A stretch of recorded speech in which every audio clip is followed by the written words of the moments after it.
We have awesome guests on this episode. We have Kris and Eileen from Afterglow, which is a morning radio show based in the US, featured live in New York, Miami, and Los Angeles. They go over to 740,000 listeners each day.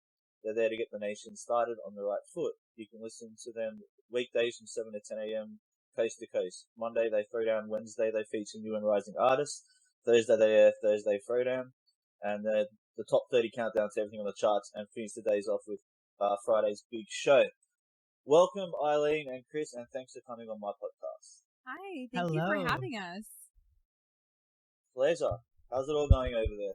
It's going great. You know, the weather's actually very beautiful today. Oh, the weather is incredible today. So it's a good day to be in LA. Oh, yeah. It's always a good day to be in LA, but today more than ever. Mm-hmm. Yeah, and you guys are heading into your summer as well, so that's amazing. Oh, yes. We're so excited for that. It's going to be an incredible time. Last week it was 85 degrees Fahrenheit. So it was lovely time. How has the pandemic affected both of you, just generally speaking, since it hit last year? Personally speaking, unfortunately, I was not impacted by the pandemic in a negative way. To me, I'm a very supportive person for small businesses, and so it was really sad to see what the pandemic did to those businesses. But personally speaking, I feel like it really helped me venture off into things that I am fit for and what's best for me. You know, I was in the 9-to-5 life. I was on my way up to basically just work in corporate America. And I kind of regrouped back in the pandemic, and I realized, you know, that's not the path for me. And I met Kris throughout that time, and here I am on the radio show now. So to me, I had a really positive experience with it. Yeah, for me, it was pretty similar. It was overall positive, but naturally, us being a morning show that's usually in studio together every day, it was really hard in the beginning to figure out how are we going to be able to turn our mics on and not be in the same room. We had to, you know, come up with solutions like, you know, working with Zoom and Discord servers and a bunch of other satellite servers and our satellite 1718 servers. And so we weren't able to see each other face to face for almost the whole beginning of the pandemic. We didn't even have Zoom. We weren't able to use at the beginning. It wasn't working for us, and our systems were overloaded. And so for us, it was a lot of just overcoming how we can get back on the air together. And now, thankfully, as we're kind of coming out of it, not totally, but as we're getting there, you know, it's much more rapid testing. It's much more getting tested every week. We all sit in the studio that's maybe like 300 square feet. So we're all pretty close to each other. And because of that, we have to really make sure that we're being safe. And so for me, I think that it's really mostly affected just making sure that our team can still operate our day-to-day operations without any loss of downtime or any technical difficulties. I mean, one day, one of our radio shows, we had to actually do it all via phone because we all couldn't get our system to work. And so one of our episodes, we're all sitting on the phone live on the radio, doing it through a phone system instead of our microphones that we paid too much money for in our studio. And generally speaking, how is it, like, the actual COVID there now? So, for example, if you were to go out, is there a lot of social distancing? Is it intense still the way? I know you guys had a lot of cases. It's still the same way? Yeah, so LA was averaging about 14,000 per day new cases for a while, which was a lot. Where I was in New York and New Jersey originally before this, it was only 4,000 a day for all of New York. And just for LA to be a small area, it's been a lot. Restaurants here, their tables are required to be 8 feet apart instead of the traditional 6 feet. It's very mask driven. Like, you have to have your mask on at all times unless you're eating or drinking. When your server comes back over, you have to put your mask back on. Then when they leave, you can take it back off. You can't go out to a bar. You can't go out. You just now recently in the past week or so can go back out to restaurants again. Everything else is closed still. It's still very, it's not as ghost town as it was, but now it's very, very socially distant, very getting tested a lot, and very, still not businesses, cautious, yeah. Are you guys happy to both get the vaccine when it comes out? I am personally not getting the vaccine. I normally don't take medicine, any medications or anything like that. I try to go the holistic route. So I am personally not getting the vaccine. I know my mom works in the medical field and she has received it. She hasn't had any negative feedback on it. And so for the most part, I'm not against it, just not my personal preference. Yeah, I will be, just because of the I'm around people, and I usually do get vaccinated every year from other things, so I will probably go that route. Sure, thanks for sharing your opinion. Alright, let's just jump straight into it for the listeners. Alright, who is Kris and Eileen for the listeners? Individually, Dave. Okay. So I'm Kris. I'm 25. I am the owner of Afterglow, also the program director here. So I program all of the music for our show. I program all of our shows, our commercials, all of the timing with our other team.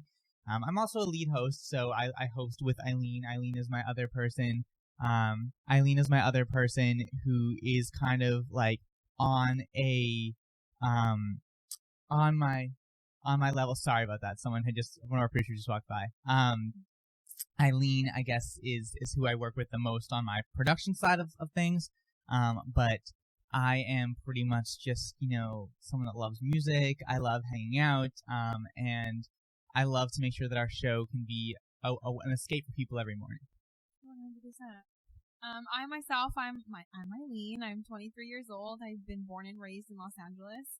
I am a co-host on Afterglow. I also model. I model for a makeup academy, and so I get my makeup done and whatnot, and that's really fun. I definitely love to express myself through modeling and taking pictures and whatnot. I also create content for social media and YouTube. And I'm a student. I'm currently obtaining my license as an esthetician in hopes to go down the skincare route. But yeah, for the most part, I would say the most exciting thing in my life is being on the radio show and modeling. It definitely helps, like I said, just express myself, and definitely taps in with my creative side of my personality. And I really love to just dive into that world of creativity. Fantastic. Thanks for sharing. Tell me about individually both your lives growing up and how that was and how you got to where you are right now. You want to go first? Yeah. So I grew up outside of Boston. I lived in the suburbs, so I wasn't really around the city too much. I pretty much spent a lot of time, being outdoorsy and going outdoors and exploring, and I started to find a passion for acting and for music at a really young age. And I started getting kind of involved in it, but I didn't really know what I wanted to go into as far as a career-wise. I knew for a while I wanted to end up moving to either New York or LA. So then as I came, a little bit older and I turned 19, I decided to move to the New York City area alone. And I pretty much just kept finding my passion for music, kept finding my passion for what I'm doing. And just kept pushing it. But I lived a very basic life for the most beginning of my years. Nothing really too crazy. Like I said, suburban life, like white picket fence, like green grass, like just a house, like nothing crazy, there for my life. As for myself, like I said before, I was born and raised in Los Angeles, California, and I was raised in a Hispanic family. So I grew up very traditionally. Actually, I would say non-traditional because my mother was Mexican, so I grew up with a single mom. But she definitely held down the positions as a father and mother. She was very strict on me, and so we did struggle a lot. We moved from place to place, and so, like I said, my mom was a single mom. So I grew up with the intention of wanting to help my mom and do better, and hopefully create something bigger and something for our family to create a legacy. And so ever since I was young, I always known I wanted to do something more than the 9 to 5. I've always known it wasn't in me. I didn't come from money, so I definitely had to work to where I'm at now, which I'm really grateful for. But I developed my love for, I would say, creating content and being behind the mic going through college. So I moved from Los Angeles to New York. And there I found myself being a host for everything. Class would start and I was up at the front. I was speaking. I had no problem taking charge in group projects. And so I always known I had that personality and that little niche to be up front and center. I wouldn't call it being, what can you say? I don't call for the attention, but I definitely feel like it suits me best. I'm definitely a leader. And so I have a boyfriend. I've been in a relationship for almost a decade. And through my boyfriend, I actually met Kris. And since I've met him and he asked me to audition for the show and be a co-host, that's when I really knew, like, okay, this is my lifestyle. It's being behind the mic, and it's really inspiring others around me in my neighborhood, because I didn't grow up in your typical, like, LA where everyone grows up knowing everyone and you just have connections. I grew up more towards the suburbs where you had to really work for what you want and need. And the people in my circle and people I've grown up with don't really look outside of the box. They're more, let's go to college and let's get a job and let's do the 9 to 5. And I love just inspiring others and letting them know that, you know, we're more than working for someone else's dream. We can, as long as you just put your feet on the ground and you just keep it pushing, you can get to where you want and where you see yourself, you know? And so I love inspiring. I love being out there. I love to let people know that the best thing in life is just be yourself. So I would say I'm a very positive and optimistic person. Amazing. And you guys are inspiring me, and I'm sure the listeners. So yeah, you guys are doing great and wonderful. Thank you.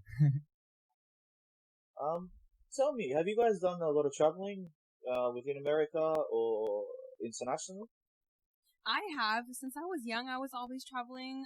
My family is from Mexico and Colombia. So I was the age of 3 years old. I was traveling to Guadalajara, Mexico, Cancun, Tijuana, Ensenada. I've been all those places. And I've also actually went to school in Colombia for a couple months. And I went to school there for, I would say, a quarter of the school year. So I was there for about 5 to 6 months. And I left Colombia and I was in Popayan, Cauca. And I have family out there. So I have some sisters and some grandmothers up there. I say grandmothers because everybody over there is your grandma, your sister, your cousin. So I definitely have been traveling since I was really young. And then again, I moved out from Los Angeles to New York. I was in Syracuse, New York, so I was upstate. And for the most part, that is all that I've been. Although I do want to do a lot more traveling. I was actually just speaking, and I have my own podcast that I do with my friends, and I was saying I would love to go to Australia. Please correct me if I'm wrong, but I think there's pink sand or like pink waters over there. And that would be a dream of mine to go see that, because I live and breathe pink. Pink is like in my soul. And so I try to incorporate pink in anything that I do or wear. And so, I definitely would love to go to Australia. Well, you're always welcome. So oh, thank you. I mean, yeah, for me, I love traveling a lot. I don't really go too internationally just because I'm not a huge fan of flying, and other methods are a little bit pricey. I love going down to Miami a lot. Last year I was in Miami a lot. I would do weekend trips, day trips. Last year, I want to say I went to Miami last year, the most I've ever gone, like, in a singular year. It was a lot. I always loved coming out to LA before I even moved to the West Coast. Even when I was living outside of Boston, I would love to drive down. I'd drive down to New York for the weekend. I'd be there for 2-3 days, and so on and so forth. I love traveling. I think it's fun. I love experiencing new things. And a big thing for me is I would always do it alone. And I have friends in different locations, but people, I'd be traveling when people were working their 9 to 5. So I'd be, traveling and trying to do things. And one big thing for me was, what I think traveling taught me, was being able to eat alone, which I know sounds like really random, but I couldn't go to I wouldn't be able to go to a restaurant and get food that I really wanted because I was like, oh, I don't want to eat alone. And I was thinking the other day, I was at Italy, which is a place here in LA, and I was there alone after I went shopping. And I was like, I would have never done this 4 or 5 years ago because I didn't want to be that guy, because it was always, just go get fast food. But I didn't always want fast food. I wanted a nice gourmet steak or a gourmet burger. I didn't want to be sitting there at this table alone oh no, someone's coming. And I would get such crippling anxiety that I wouldn't be able to even just sit at a table alone. So yeah, that was a huge thing for me. Wow. But yeah, traveling. It's okay. Well, then I'm not alone. Now you have a travel partner. Well, you're doing amazing, Kris. And Thank you're coming you. leaps and bounds. It sounds like, so there you go. Yeah, real big ones. He can host a whole radio show, but he cannot eat alone. I know, right? Is that ironic? Oh, that's too funny. Tell me actually the story specifically. So you said that, Eileen, that your boyfriend introduced you to. How did it all transpire, and where you are now, the the show iHeart Radio. How's it all come together? It's actually crazy how the universe works and how our lifestyles just collide because my boyfriend, he makes music and he creates content. And so the Afterglow producers were on a hunt for new artists and trying them on the show, and somehow they crossed paths with my and Kris gave my boyfriend a follow on Instagram, and from there they connected and they sort of started a friendship virtually. And Kris had let us know that he was going to Los Angeles, and my boyfriend, he's really kind. He offered to pick Kris up from the airplane, taking him to his house, and so which never really happened. He's like, "How are you getting home?" I'm like, "Oh, I'm gonna take an Uber." He's like, "No, you're gonna pick you up." I was like, "Okay." And I never met Kris before. I never even heard of him until the day my boyfriend walked in. He's like, "Well, we're gonna go pick up Kris." I'm like, "Who's Kris?" And he's like, "Oh, like this is him." He showed me his Instagram. He's like, "I love him. Like he's really good energy." And so sure enough, at the airport, and instantly my boyfriend did not get a word in because Kris and I were just talking and we just connected like crazy. And so from then our friendship began, and just had, again, it was still COVID when he moved. It was about in November 2020, and so our friendship just grew virtually. And then from there he sent me an Instagram DM and he said randomly, like, "Hey, come audition for my show." And I said, "Hey, what? It's a radio show?" Like, you understand? I've never been in radio before. Like, I don't even know how I sound behind the mic. And he's like, "No, trust me, you're perfect. I talked to you." He's like, "Your energy is just amazing." He's like, "You need to come try it." And so sure enough, I got myself together. I came and I was so nervous. I could almost throw up walking in here. I don't think I can have this many people listening to me. And so you have to just forget about it. Honestly, that's the big thing. It is, yeah, that is very true. Now that I've done a couple shows now, I do understand. The trick is just everyone is listening. Everything you're saying to me. A couple of shows. You've been on the show for 3 months. It doesn't feel like You've been on the show for 3 months. Oh my god! Since we took you on, yeah. It does not feel that long. But anyway, so I came and auditioned, and Kris was being very, very nice. So I thought he was just being what? He's knocked it out of the ball. He loves it. And I came in same Monday, and then the next day he's like, "You got the job." He's like your show's Friday. I was like, "Oh my god, Friday!" Again, I never before. Yeah, it's like a domino, like the sign, and then yeah. What else is there? Fact. But sure enough, I was so blessed and actually excited that our first show was a you got a little White Claws in you, a little bit of alcohol helps ease the moments, ease our nerves. And we ended up having a really awesome show. I ended up connecting with my co-host, and we had a really awesome show. And so from here we are now. And he actually, just before this interview, he was showing how to run the whole soundboard and all this mess that's over here because he wants me to host on Friday. Yeah. So here we are now, 3 months later, and I'm hosting. Yeah. So she's gonna be in charge of the show from our 8 o'clock to 9 o'clock hour. So if you guys are listening to this in a few months and Eileen's not here, she didn't do good.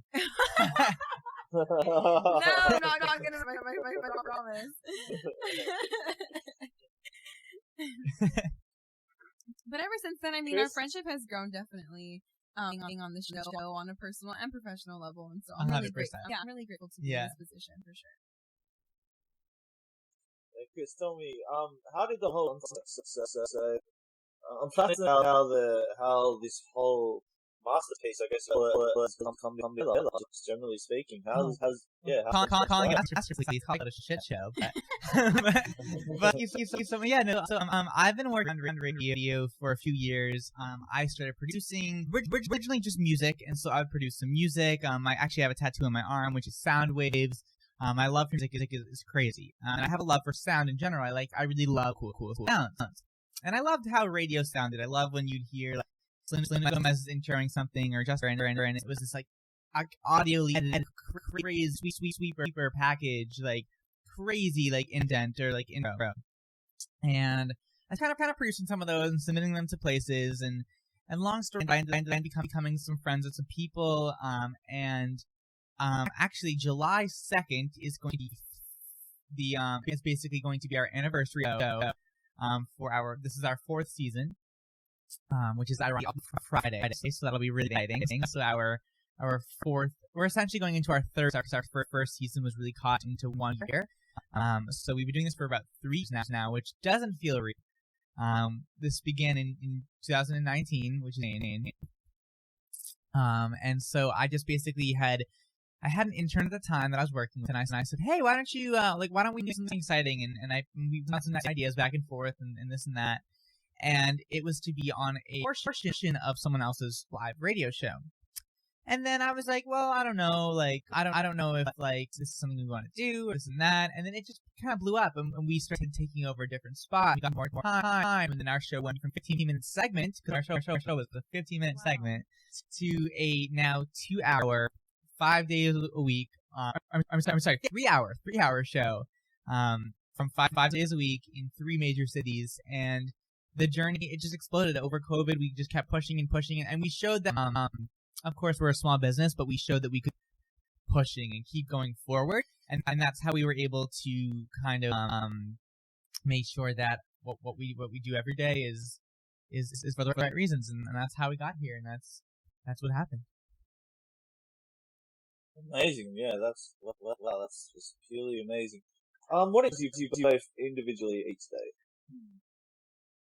What inspires me is to know that I am living the best life that I possibly can. By the time I reach 80 and I have my children and my grandkids, all I want to know that I lived my life to the fullest, and I'm not driven by money. Although it is what gets us throughout our life, that is not my number one that leads me. I don't take opportunities based off. I move very strategically in the way of, if it's going to make me happy, if it's going to make me better, and need me to a higher position for where I want to be in my life, that I'm going to do. And so I would say, not that I personally inspire myself, but I hope that I'm just living the best possible life that I can. Yeah, I think that's true. I think you're doing that pretty well. I think for me, I'm just inspired honestly by our listeners and our team, because everyone lives all these crazy stories, and get up every morning and talk to hundreds of people and help shape their day and shape their life, and knowing that something I say could completely change their whole weekend or their whole day or their outlook on an issue. And reason for me, I think that's really what inspires me. Yeah, and I would like to add, because like he just said something trigger this is that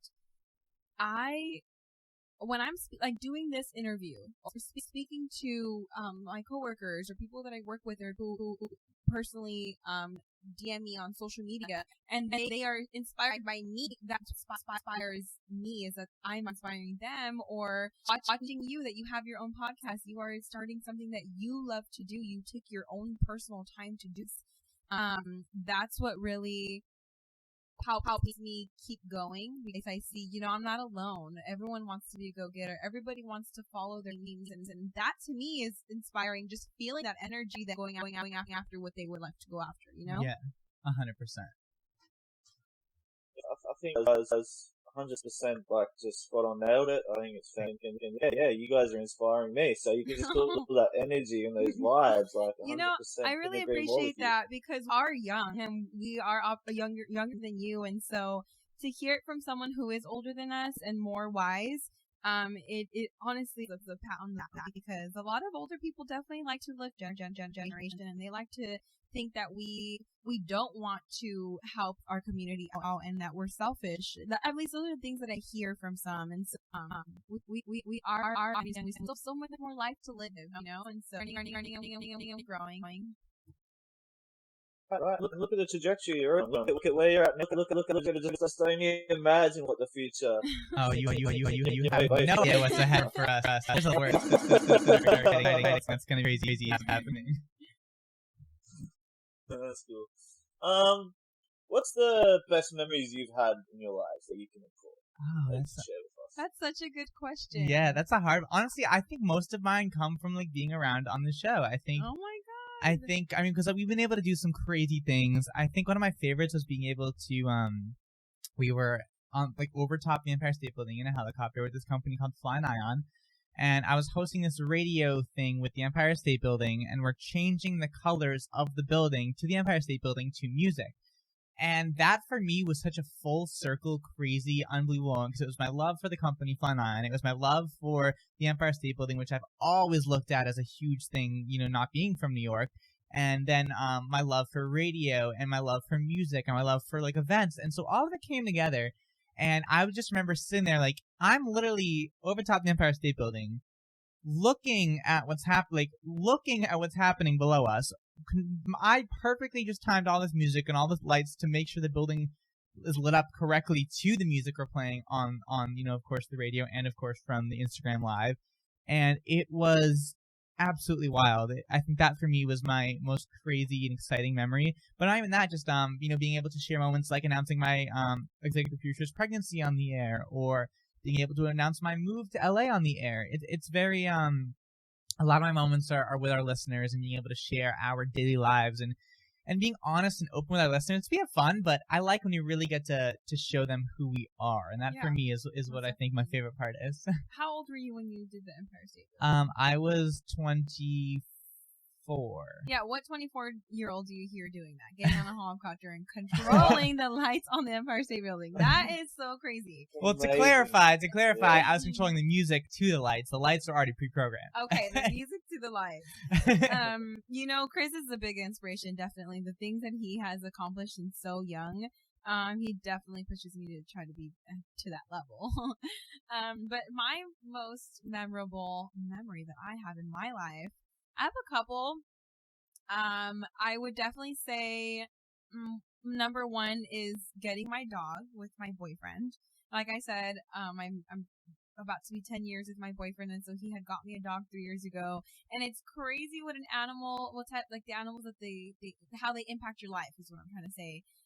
It's crazy that they have these little personalities and they really like cater to you and your needs, and to have some little fur baby uncontrollably love you, it's just a different feeling. And so my dog definitely has to be number one. And number two, I am not saying this because my boss is next to me, but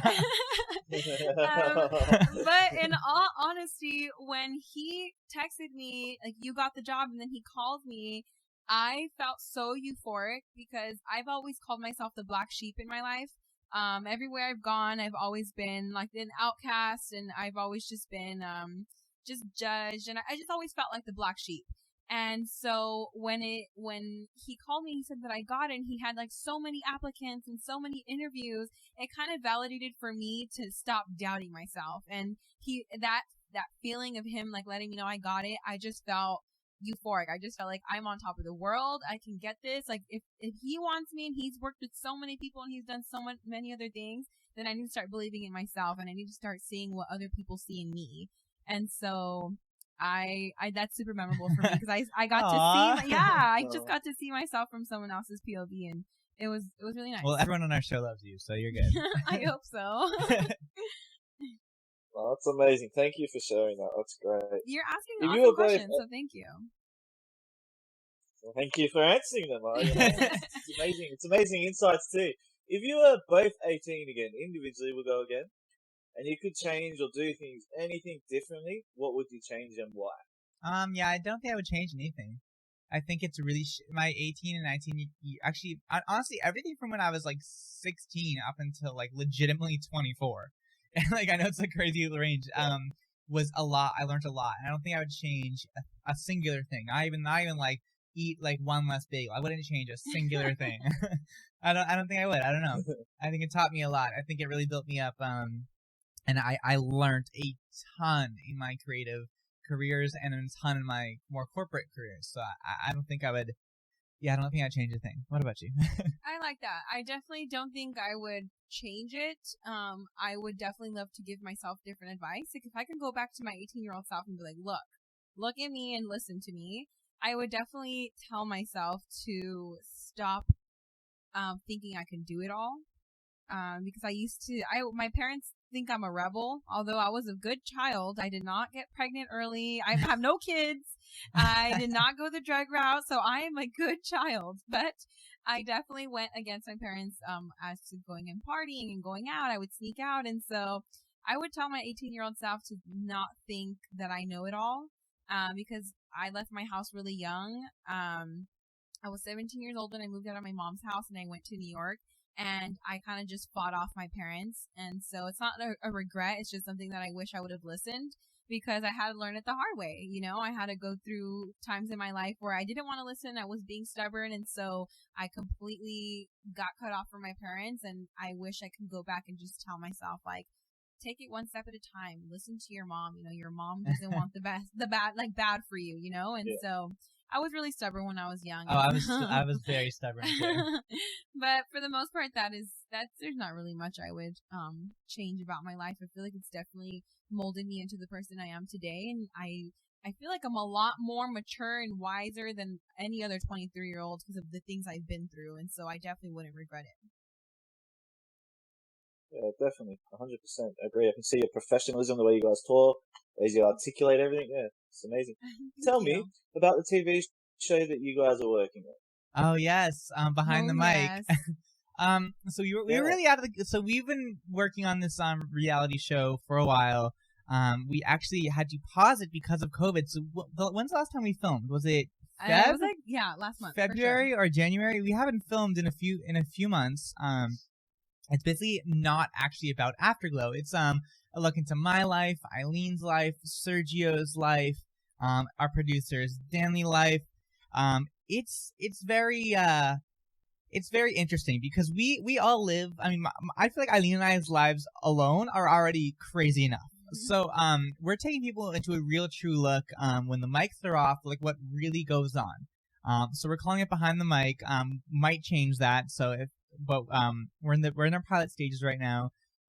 It's gonna be so much fun because when we're not filming, we're like, where are the cameras? Because the things that happen in here, people deserve to see. We are hilarious, and you know, I'm not tooting my own horn here. No, it's not because I say good jokes. It's because I'm probably a hot mess. Yeah. But it's comical. You know, it's something where people can relate to. We are so young. I feel like the reality shows that you see now are people who are established fully into their lives and careers. They have a crap ton of money where they can go and throw like $1 million parties, where here you're seeing us behind the scenes of trying to grow this radio show to next levels. And hopefully this is going to be a show where people can relate to us and they know that on-air personalities and any other personality, any other content creator are just like them. We go through the same emotions and the same paths that everyone goes through when it comes to interacting with people and being in this type of industry. And they have no idea what goes on when the mic, like during commercial breaks. Mm-hmm. Oh, you have no one has any idea what happens. It's me just screaming, or me losing my mind, or Eileen being like, "I can't deal with this right now," or like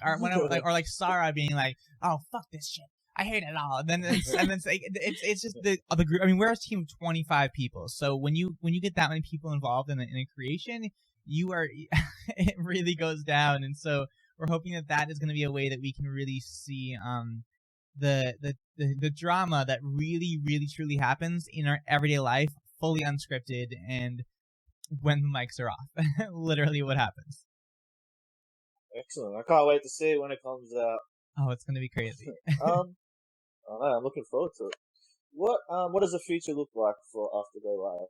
Oh, wow. The TV show and what you're doing. What? The future has no idea what we're working on a few music festivals, actually, since the last time that we talked. So we're hoping to get those up and running as, obviously, COVID restrictions lift up. We're working on a giveaway to give away some flights and some airfare to Miami from anywhere in the U.S. To give them a nice, real vacation. We're working with a lot more on the rise artists, a lot more brands that don't really get out there, and it's our goal for 2021. And I think we've been doing so good as now we're in our third month. Is going to be just to really just keep getting people's days going off on the right foot, keep scaling our brand. But pretty much what's ahead is just a bunch of craziness, a bunch of our team growing more. We just signed a new office space, so we have another office space. So we're just looking to grow and get more people involved in ways that we can make their lives better, for I think a use of a better word. That's amazing. Kris and Eileen, thank you for coming on my podcast. I do appreciate it. I wish you both all the success with everything you're doing with Afterglow Live. I mean, your personal and professional lives aside from that. I can see, as we discussed, like the amazing things and everything you're doing. And yeah, I just wish you nothing but success in the future. Oh, well, Thank you so much. No, thank you for having us. It's been an honor. You're really great with these questions. I am definitely inspired by all of your questions, and so I really appreciate it. Thank you. And thank you for Thank having you us. very much. Pleasure. We'll keep in touch in the future. Anyway. Yes, Awesome. please. Sounds great.